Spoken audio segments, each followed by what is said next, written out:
Ayan, Doc. Oh, nakatapat na sa'yo. Itong electric fan para hindi ka naman mainitan. Wala ba kayong aircon dito? Ito ba yung pinatayong bahay ng asawa mo? Actually, sa mami niya to, pinamana sa kanya. Na nakasanla sa bangko. Ma! Actually, bayad na, natubos na nila. Pinautang ko kasi. Alam mo, kung tayong dalawa nagkatuluyan, Majay, sana, sa mansyon pa natin. Wow! Wow! Wowing! Maliban dun sa 3 kong mansyon na pagpipilian mo, may bahay pa ako sa abroad. Pagkatapos, alam mo, wala kang gagawin kundi mag-shopping, magpaspa, o kaya mamasyal kahit saan mo gusto. Di ba? Luma! Sino naman may sabing luma bahay natin? Wala po. Luma naman na po talaga eh. Ayaw mo pa po ipaayos. Hindi naman kailangan Pag kinakailangan na, doon na natin patira. Pero sa ngayon, hindi pa naman Ayaw po talaga sumagot ni Mami. Baka po busy sa bisita niyang papogi. Sinong papogi? Yung kanina, yung ayaw ipakilala sa akin. Wala naman yun Para namang walang laman ng utak nun. Puro hangin, puro yabang. Ako na tatawag sa mami mo. Bakit, Dad? Nagsiselos ka po ba? Ako, si Loso! Nako, nasa tipo ko ba? Alam niyo, kahit tanong niyo pa dun sa nasira kong asawa, yung mga kaibigan kong babae kapag lumapit sa akin, nagsiselos yung asawa ko.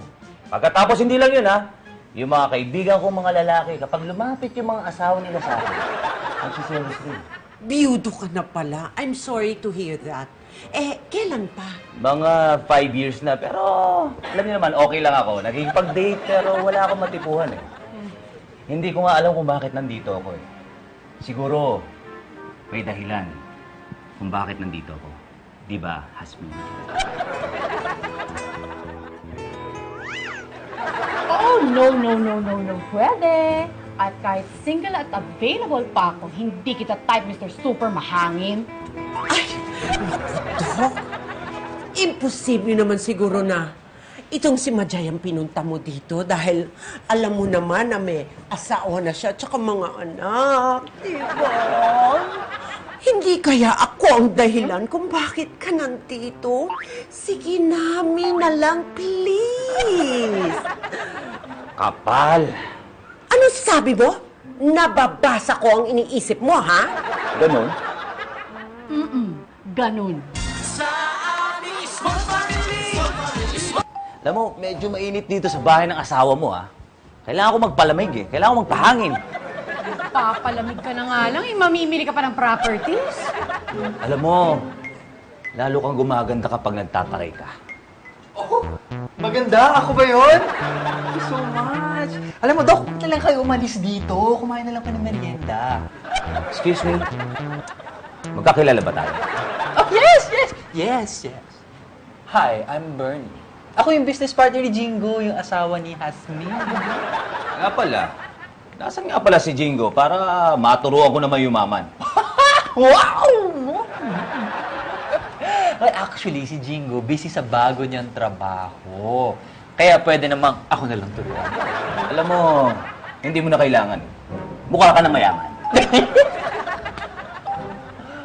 Thank you. So, paano? Tara na. Umalis na tayo. Sandali. Ito, tinatawagan ko na si Jingo kasi gusto kong makilala ka rin niya, Yami. Yasmin, nakita mo ba itong bahay ito? Ang ganda, di ba? Gusto mo ba yan? Or mas maganda tong isang to kasi mas malaki yung lote, bagay sa atin yan pag marami na tayong anak. Mali ko sa'yo. Okay na ako sa bahay ng asawa ko, no? Ito si Jingo, buwisit. That only proves na binabaliwala ka ng asawa mo. Alam mo, with me, ako hindi kita pababayaan. Kasi mahalaga sa akin kung ano yung gusto mo.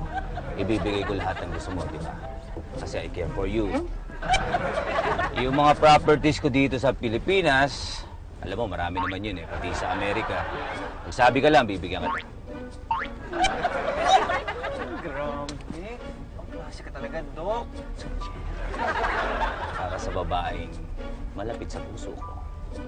Ano ko sa'yo, Yami?